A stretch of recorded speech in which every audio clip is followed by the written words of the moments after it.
Kim Joo, namigay ng pera at regalo sa kanyang team at ABS-CBN Prod staff para sa Chinese New Year.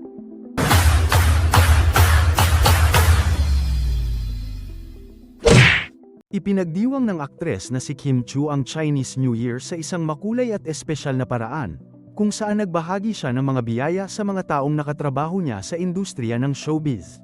Sa isang post sa kanyang Instagram, ibinahagi ni Kim ang mga alaala ng kanyang pagkabata at kung paano naging mahalaga sa kanilang pamilya ang taunang selebrasyon ng Chinese New Year.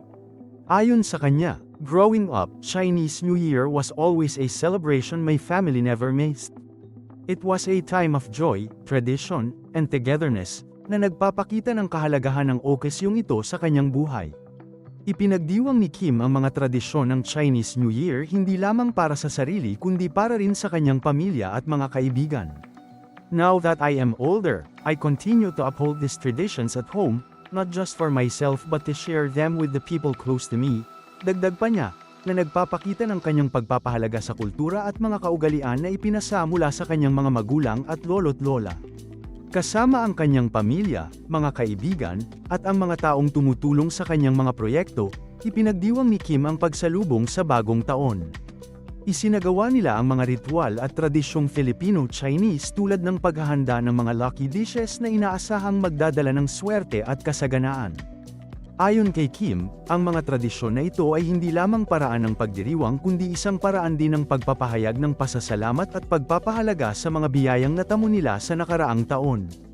Para kay Kim, ang tunay na kahulugan ng Chinese New Year ay hindi lamang matatagpuan sa mga tradisyon, kundi sa mga tao ring kasama sa bawat selebrasyon.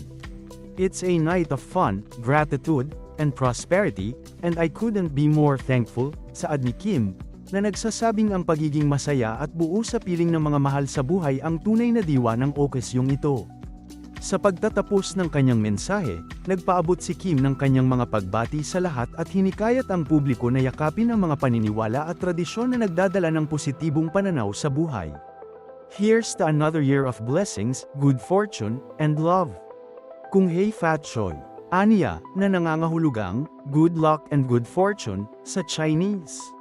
Ang simpleng selebrasyon ni Kim ay isang patunay ng kanyang pagpapahalaga sa kanyang kultura at sa mga tradisyong nais niyang itaguyod at ipasa sa mga susunod na henerasyon. Bukod sa pagiging isang aktres, si Kim ay kilala rin bilang isang modelong pamilya na patuloy na nagbabahagi ng mga positibong aral at pagpapahalaga sa kanyang buhay. Ang Chinese New Year para sa kanya ay hindi lamang isang selebrasyon ng mga ritual at pagkain, kundi isang panahon ng pagmumuni-muni, pagpapasalamat, at muling pagsisimula ng taon ng kasaganaan at pagmamahal.